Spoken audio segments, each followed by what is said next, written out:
วัสดีมื้อนี้บัวมาเล่นสวนออกกำลังกายฝนตกนิดนึง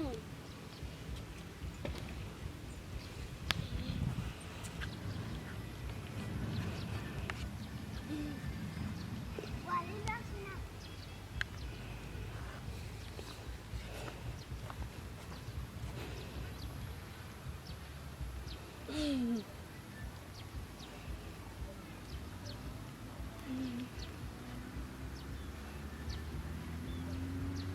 ขนาดฝนตกเมื่อก่อน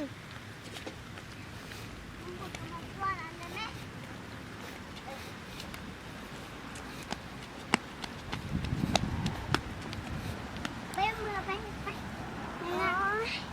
มื่อกันอย่าเฝ้าก็เมื่อเลยไหมอย่าเฝ้าไป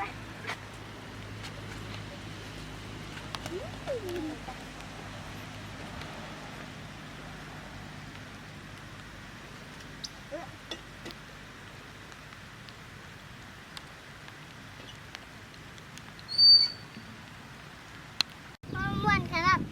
าดมึงหน้าพวกเขากำบันเล่นอีกบอกดีว่าฝนตกแล้ว